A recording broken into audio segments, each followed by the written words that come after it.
Oh my goodness, how is it day 8? I am so delighted to be bringing you another short video, and today we are speaking about power hours and time management. So for anyone that knows me, organisation is my thing, and it's something that I try to practice on a daily basis. So first of all, I know that a lot of you are busy. I know that a lot of that you full-time work and we don't always have an hour, but let me first of all explain what a power hour is. So a power hour is something that Beachbody shares a lot and they're a big massive fan of, coaches are a big massive fan of, and we also do them in our team calls. We do them together. We have a lot of, if you look in posts, we have power hours arranged for different times of day. And basically what happens within an hour, so we have our business activity tracker, our vital behaviours, which is online or tick sheet.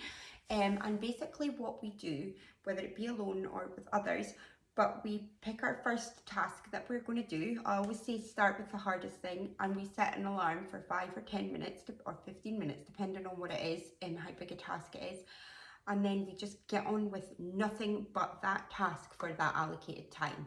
Then when the alarm goes off, we move on to the next task, and so forth and so on. It's also the business activity tracker that you get within your coach office. The digital one has a timer that you can set on there, but I am a bit of a fan of just setting an iPhone timer, so whatever works for you.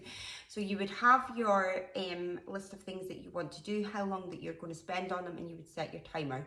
You don't need to make these up from scratch. There are absolutely loads in the Champions page. We are always happy to share, and we are always happy when we can to meet up with you guys and have a power hour over Zoom, because we absolutely love them. They are the most productive time in our business.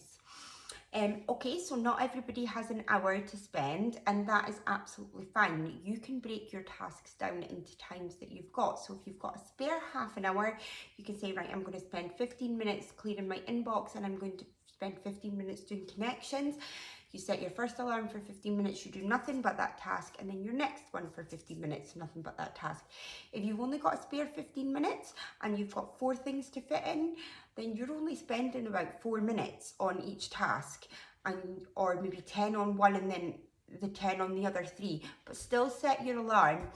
Fit everything in where you can. So, you know, if you're having a cuppa and the kids are quiet, you can do some connections.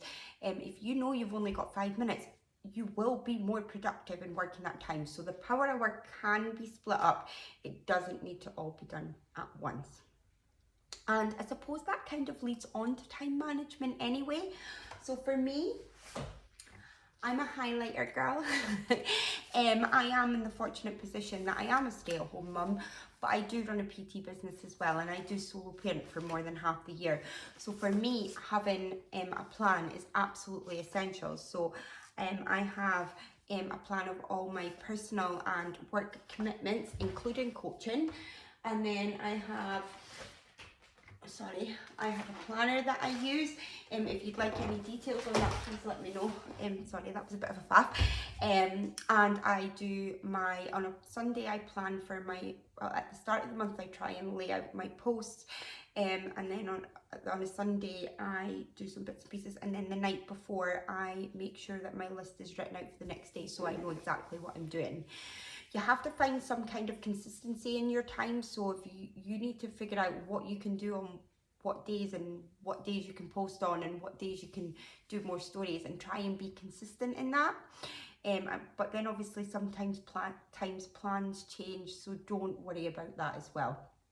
But if you get up in the morning and then scroll on social media, just aimlessly scrolling on social media, maybe change that and get up in the morning and do 5 minutes meditation, and then spend 10 minutes or 5 minutes, whatever you've got, connecting with people using the hashtags that are relevant for you. So for example, mine's at the moment are anti-inflammatory,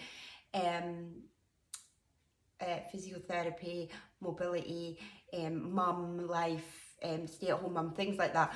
So pick a hashtag the night before, and then just spend that 10 minutes in the morning just building up you're following and things like that. So try not to aimlessly scroll. If you spend 3 hours on Netflix in the evening, maybe cut that down to 1 and then take a little bit of time to do some social media work and some planning as well.